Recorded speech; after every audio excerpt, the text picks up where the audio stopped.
For over 20 years, aspiring designers have taken a chance to show their skills on Project Runway.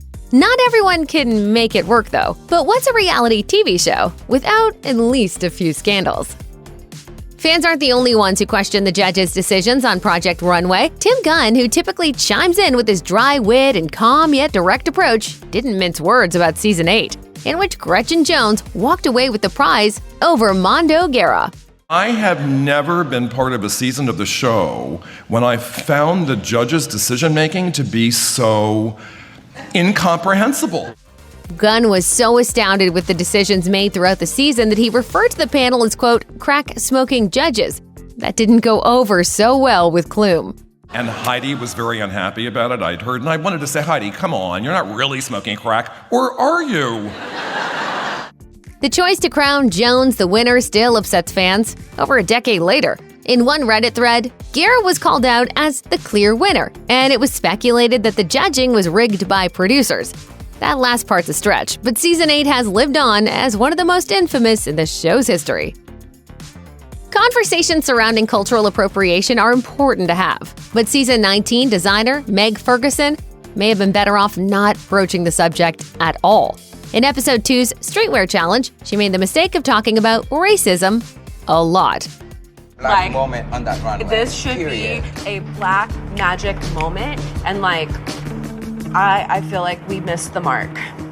Inspired by Projet Oscar Jean-Baptiste's earlier swap with another designer for a black model to honor his Haitian culture, Kenneth Barlas, who is of Filipino heritage, approached Ferguson to do the same thing. She eventually agreed, but not without making a huge deal about it. And I would kind of look like an ass like that woman if I said, no, I don't want to switch. Ferguson's nonstop comments about race, along with her show of generosity, didn't go over well with the other designers. But Projet specifically called her out. Was I really that mean? Girl, that was fake as I lost so much respect for you for that. You talk, yap for the same and then you just went and did it to him. Feeling ganged up on, Ferguson not only blamed Barlas for not defending her, but made him cry before quitting the show altogether, citing its strain on her mental health. Season 2 contestant Zulema Griffin became known for her attitude, self-confidence, and assertiveness, and also her ability to start some drama. After winning Episode 7, Griffin was given an advantage for the next episode, the option to swap models with another designer. She took it, but to help her decide, Griffin demanded a walk-off between 3 models: Danielle, Sharon, and Tara. It's a walk-off. Griffin chose Tara, who had been working with Nick Varios. Neither Varios nor Griffin's original model was happy about the decision.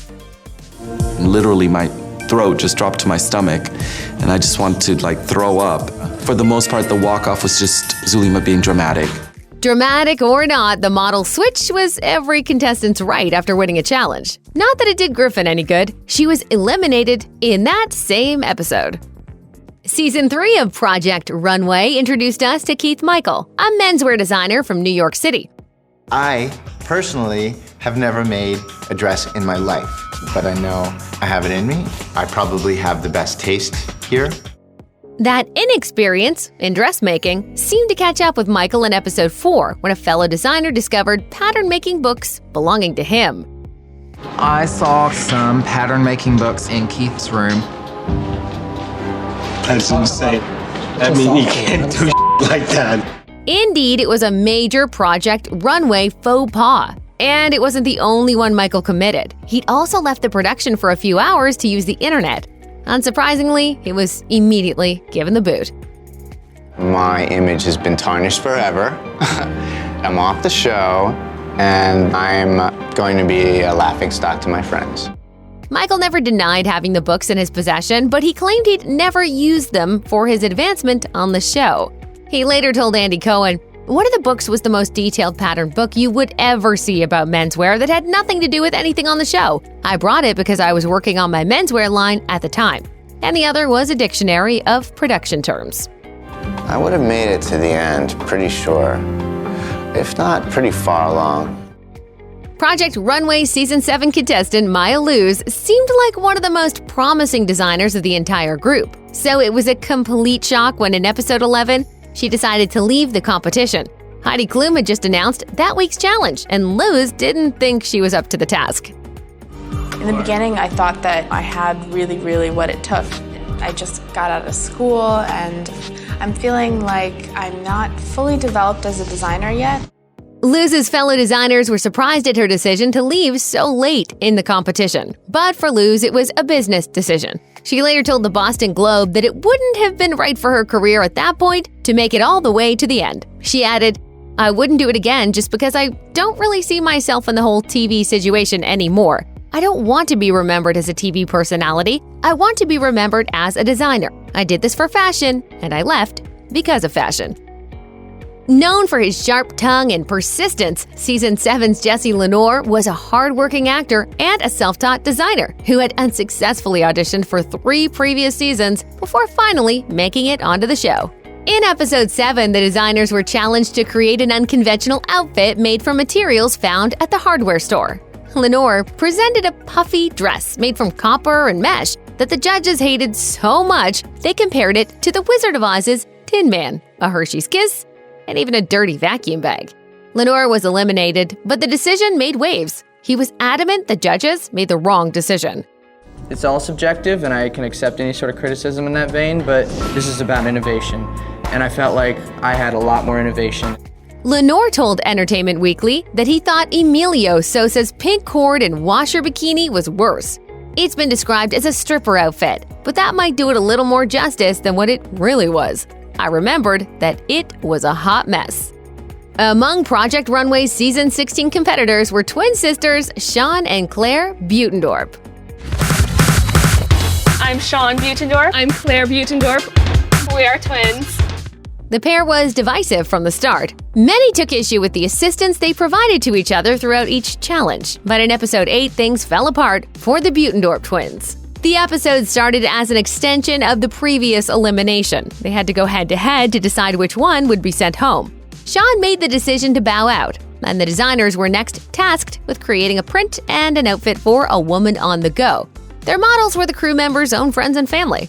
Claire won the challenge as well as $25,000, which infuriated a couple of her fellow contestants.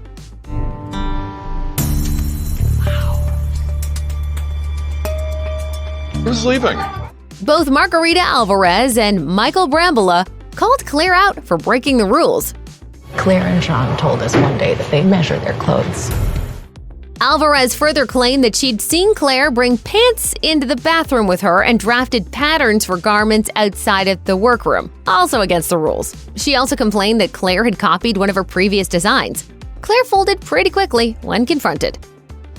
Is it true that you've been measuring garments in your room? I have measured a tank top and I have measured the crotch of a pair of pants. Consequently, her win was annulled, and she was sent home. In the reunion episode, Claire continued to insist that she had only accidentally brought the tape to her room after filming. What will be, and let it lie. It was a whole lot of nothing. For years, the Weinstein Company was a co-producer on Project Runway. But in October 2017, following allegations of sexual abuse, Harvey Weinstein was fired from his own company, and Project Runway cut ties with him shortly after the initial New York Times story broke. In an effort to distance itself from the scandal, Project Runway also made the decision to remove Weinstein's name from the credits, and people took notice. In the midst of the scandal, Weinstein's wife, fashion designer Georgina Chapman, a longtime judge on Project Runway All-Stars, filed for divorce. The Weinstein Company eventually filed for bankruptcy and was dissolved. Project Runway is currently produced by Spyglass Media Group and Alfred Street Industries.